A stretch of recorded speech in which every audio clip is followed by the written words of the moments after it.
ನಮಸ್ಕಾರ. ಪ್ರಜಾಧ್ವನಿ ಟಿವಿಯ ವೀಕ್ಷಕರಿಗೆ ಸ್ವಾಗತ. ಇವತ್ತಿನ ಸಂಚಿಕೆಯಲ್ಲಿ ನಾವು ಜ್ಞಾನಯೋಗ, ಕರ್ಮಯೋಗ, ಭಕ್ತಿಯೋಗ ಇದ್ರ ಬಗ್ಗೆ ನೋಡೋಣ.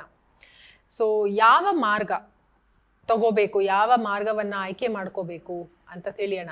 ವೇದಿಕ್ ಪ್ರಕಾರ ಏನು ಹೇಳ್ತಾ ಇದೆ, ಯಾವ ಮಾರ್ಗದ ಬಗ್ಗೆ, ಯಾವ ಮಾರ್ಗ ಶ್ರೇಷ್ಠ ಅಂತ ಹೇಳ್ತಾ ಇದೆ ಅಂತ ನೋಡೋಣ.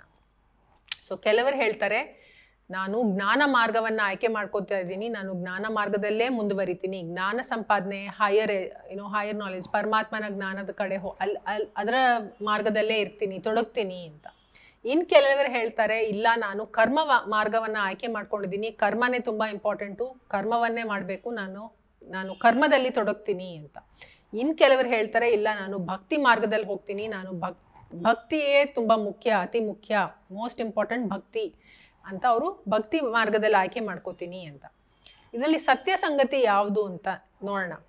ಇವಾಗ ಯಾರಿಗಾದ್ರೂ ಜ್ಞಾನ ಬೇಕು ಅಂದರೆ, ಅವರು ಜ್ಞಾನ ಮಾರ್ಗದಲ್ಲಿ ಹೋಗ್ತೀನಿ ಅಂದರೆ, ಕರ್ಮ ಮಾಡದೆ ಅವ್ರಿಗೆ ಜ್ಞಾನ ಸಿಗೋದಕ್ಕೆ ಸಾಧ್ಯನಾ? ಈ ಪ್ರಶ್ನೆಗೆ ಉತ್ತರ ಇಲ್ಲ. ಕರ್ಮ ಮಾಡದೆ ಜ್ಞಾನ ಸಂಪಾದನೆ ಮಾಡೋದಕ್ಕೆ ಸಾಧ್ಯ ಇಲ್ಲ. ಕರ್ಮ ಮಾಡಲೇಬೇಕು. ಭಕ್ತಿ ಇಲ್ಲದೆ ಅವ್ರಿಗೆ ಜ್ಞಾನ ಸಿಗೋದಕ್ಕೆ ಸಾಧ್ಯನಾ? ಅದು ಸಾಧ್ಯ ಇಲ್ಲ. ಜ್ಞಾನಕ್ಕೆ ಭಕ್ತಿಯೂ ಬೇಕು. ಸೊ ಈ ಭಕ್ತಿ ಕರ್ಮ ಇಲ್ಲದೆ ಜ್ಞಾನ ಬರೋದಕ್ಕೆ ಸಾಧ್ಯ ಇಲ್ಲ. ಸೊ ಇದು ಮೂರೂ ಏನಿದೆ, ಜ್ಞಾನ, ಭಕ್ತಿ, ಕರ್ಮ, ಅದೆಲ್ಲ ಕನೆಕ್ಟೆಡ್. ಅದು ಸೆಪ್ರೇಟ್ ಅಲ್ಲ. ನಾವು ಅದನ್ನು ಸೆಪ್ರೇಟ್ ವಿಂಗಡಣೆ ಮಾಡಿ, ಅದನ್ನ ಬೈಫರ್ಕೇಟ್ ಮಾಡಿ ಸೆಪ್ರೇಟ್ ಮಾಡಿಬಿಟ್ಟಿದ್ದೀವಿ. ಎಷ್ಟರ ಮಟ್ಟಿಗೆ ಅಂದರೆ, ನಾವು ಈ ಏನು ಗ್ರಂಥಗಳಲ್ಲಿ ಇದೆ ಅದರಲ್ಲೂ ಸೆಪ್ರೇಟ್ ಚಾಪ್ಟರ್ ಆಗಿ ಮಾಡ್ತೀವಿ. ಸೆಪ್ರೇಟ್ ಚಾಪ್ಟರ್, ಜ್ಞಾನ ಯೋಗ, ಭಕ್ತಿ ಯೋಗ, ಕರ್ಮಯೋಗ ಅಂತ ಸೆಪ್ರೇಟ್ ಚಾಪ್ಟರ್ ಆಗಿ ಮಾಡಿಬಿಟ್ಟಿದ್ದೀವಿ. ಅದರದ್ದು ಸೆಪ್ರೇಟ್ ಅಲ್ಲ, ಅದು ಒಂದೇನೆ, ಎಲ್ಲನೂ ಕನೆಕ್ಟೆಡೇನೆ. ನಾವು ನಮ್ಮ ದೇಹದಿಂದ ವಾಯು ತತ್ವವನ್ನು ತೆಗೆದ್ರೆ ದೇಹ ಉಳಿಯುತ್ತಾ? ಇಲ್ಲ. ಅಗ್ನಿ ತತ್ವವನ್ನು ತೆಗೆದ್ಬಿಟ್ರೆ ಉಳಿಯುತ್ತಾ? ಇಲ್ಲ. ಜಲತತ್ವ ತೆಗೆದ್ಬಿಟ್ರೆ ಉಳಿಯುತ್ತಾ? ಇಲ್ಲ. ಎಲ್ಲವೂ ಬೇಕಲ್ಲ. ಅದೇ ರೀತಿ ಹೇಗೆ ನಮ್ಮಲ್ಲಿ ಪಂಚಭೂತಗಳು, 5 ಪಂಚಮಹಾಭೂತಗಳು ಇದ್ದಾಗ ಮಾತ್ರ ಈ ದೇಹ ವರ್ಕ್ ಆಗುತ್ತೆ, ಅದೇ ಥರ ಈ ಜ್ಞಾನ, ಭಕ್ತಿ, ಕರ್ಮ 3 ಇದ್ದಾಗ ಮಾತ್ರ ನಾವು ಏನೇ ಸಾಧನೆ ಮಾಡೋದಕ್ಕೆ ಸಾಧ್ಯ. ಇದು ಬ್ರಹ್ಮಾಂಡದಲ್ಲಿ, ಪ್ರಕೃತಿಯಲ್ಲಿ ಇರೋದು ಹೀಗೇನೆ. ಅದು ಕಾರ್ಯನಿರ್ವಹಣೆ ಮಾಡೋದೇ ಹೀಗೆ. ಅದು ಎಲ್ಲ ಇಂಟರ್ ಕನೆಕ್ಟೆಡ್ ಆಗಿಯೇ ಇರೋದು. ಸೊ ಅದಲ್ಲದೆ ಎಲ್ಲನೂ ಒಂದು ಕರ್ಮ, ಜ್ಞಾನವೂ ಒಂದು ಕರ್ಮ, ಭಕ್ತಿಯೂ ಮಾಡೋದು ಒಂದು ಕರ್ಮ ಮಾಡೋದು ಹೇಗೂ ಕರ್ಮನೇ. ಸೊ ಎಲ್ಲನೂ ಒಂದು ಕರ್ಮವೇ. ಸೊ ಇದೆಲ್ಲನೂ ಒಂದು ಆ್ಯಕ್ಷನ್.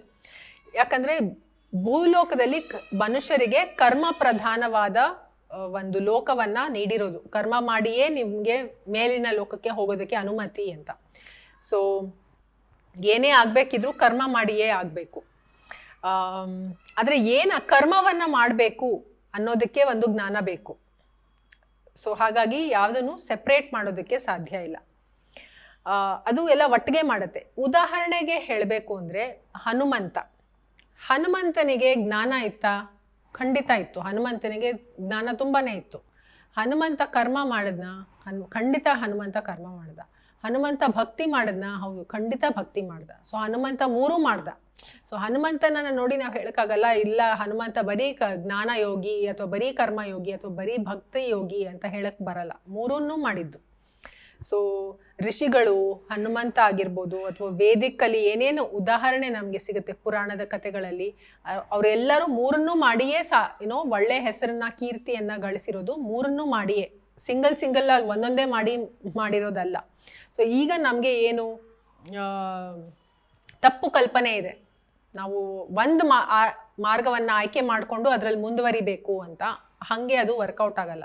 ನಾವು 3 ಮಾಡಬೇಕು. ಆವಾಗ ಮಾತ್ರ ಅದು ಕನೆಕ್ಟೆಡ್ ಆಗಿರುತ್ತೆ, ಒಂದು ಕೊಹರೆಂಟ್ ಆಗಿರುತ್ತೆ. ನಾವು ಈ ಥರ ಸೆಪ್ರೇಟ್ ಮಾಡೋದ್ರಿಂದ ನಮ್ಮಲ್ಲಿ ನಮ್ಮ ತಲೆಯಲ್ಲೇ ಒಂದು ಬೈಫರ್ಕೇಶನ್, ಡಿವಿಷನ್ ಮಾಡ್ಕೋತಾ ಇದ್ದೀವಿ. ನಮ್ಮ ಮನಸ್ಸಿನಲ್ಲೇ ಒಂದು ಡಿವಿಷನ್ ಮಾಡ್ಕೋತಾ ಇದ್ದೀವಿ. ವೇದಿಕಲ್ಲಿ ಎಲ್ಲರೂ ಎಲ್ಲ ಪ್ರಾಕ್ಟೀಸ್ ಮಾಡ್ತಾ ಇದ್ರು, ಒಂದು ಬಿಟ್ಟು ಇನ್ನೊಂದು ಮಾಡೋದಕ್ಕೆ ಸಾಧ್ಯ ಇಲ್ಲ. ತಪಸ್ಯ ನಡೆಯೋದೇನೆ ಹಾಗೆ. ತಪಸ್ಯ ಮಾಡಬೇಕು ಅಂದರೆ 3 ಮಾಡಬೇಕು. ತಪಸ್ಯ ಮಾಡೋದು ಒಂದು ಆಕ್ಷನ್, ಅದು ಒಂದು ಕರ್ಮವೇ.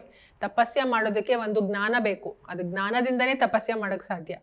ತಪಸ್ಯ ಮಾಡಬೇಕು ಅಂದರೆ ಭಕ್ತಿ ಇರಬೇಕು. ಭಕ್ತಿ ಇದ್ರೇನೆ ತಪಸ್ಯ ಮಾಡೋಕ್ಕೆ ಸಾಧ್ಯ. ಸೊ ಅದು 3 ಇದ್ದಾಗ ಮಾತ್ರ ಅದು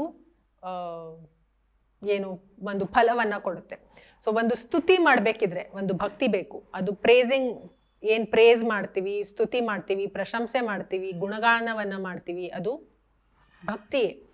ಆಮೇಲೆ ಪ್ರೇಸ್ ಮಾಡೋದಕ್ಕೆ ಯಾರನ್ನ ಪ್ರೇಸ್ ಮಾಡಬೇಕು, ಯಾರನ್ನ ಹೇಗೆ ಪ್ರೇಸ್ ಮಾಡಬೇಕು, ಅದಕ್ಕೆ ಒಂದು ಜ್ಞಾನ ಬೇಕು. ಸೊ ಅದಕ್ಕೆ ಒಂದು ಜ್ಞಾನವೂ ಇದೆ. ಆ ಪ್ರೇಸ್ ಮಾಡೋದೇನಿದೆ ಅದು ಒಂದು ಕರ್ಮ. ಸೊ ಅದು ಕರ್ಮವೂ ಆಯಿತು. ಏನು ನಾವು ಸ್ತುತಿ ಮಾಡ್ತೀವಿ ಅದು ಒಂದು ಜ್ಞಾನವೂ ಆಯಿತು, ಭಕ್ತಿಯೂ ಆಯಿತು, ಕರ್ಮವೂ ಆಯಿತು.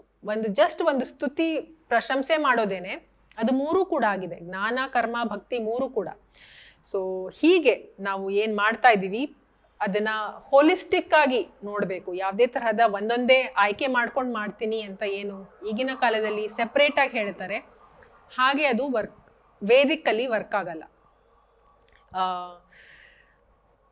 ಇದನ್ನ ಹೇಳ್ತಾ ಇವತ್ತಿನ ಸಂಚಿಕೆಯಲ್ಲಿ ಏನು ನಾವು ರಾಜಯೋಗ್ ಅಂತ ನಾವು ಏನು ಕರಿತೀವಿ, ನಾವು ಕಲ್ತಿದ್ದೀವಿ, ಭಗವದ್ಗೀತೆಯಲ್ಲೂ ಅದರ ಉಲ್ಲೇಖ ಇದೆ.